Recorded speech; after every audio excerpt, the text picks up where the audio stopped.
हमें कहलगांव के भदेश्वर पहाड़ पर यहाँ भीगी हुई है रात मगर जल रहे हैं हम। यहाँ पर दोस्तों पवन भैया के थ्रू मीटअप किया जाता है, जिसमें दोस्तों आज कम से कम 50 से 60 लोग आए हैं दोस्तों।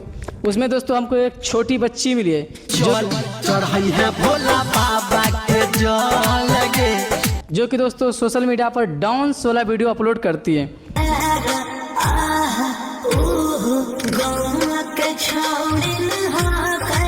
आइए दोस्तों जानते हैं इसका नाम क्या है। नाम क्या है ननू? चंदा कुमारी, कहाँ घर है?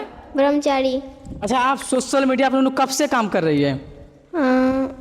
2 महीने से। 2 महीने से। कितना फॉलोअर्स होगा फेसबुक पर? कम से कम 8,000। 8,000। अच्छा, पैसा वैसा मिला कि नहीं अभी तक सोशल मीडिया से? पैसा वैसा मिला कि नहीं सोशल मीडिया से? नहीं। तो दोस्तों ये सोशल मीडिया पर 2 महीना से काम कर रही है और 8,000 मतलब कि दोस्तों फॉलोअर्स कंप्लीट कर लिए।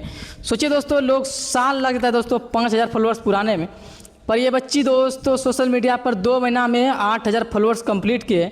अच्छा, कंटेंट मोनेटाइजेशन टूल मिला है कि नहीं अभी? हाँ।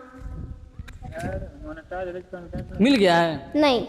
अभी दोस्तों इसको फेसबुक पर कमाने का जरिया जो होता है कंटेंट मोनेटाइजेशन टूल, वो दोस्तों अभी मिला नहीं है। और दोस्तों ये डांस वीडियो बनाती है। आइए दोस्तों इसका एक डांस क्लिप दिखाते हैं।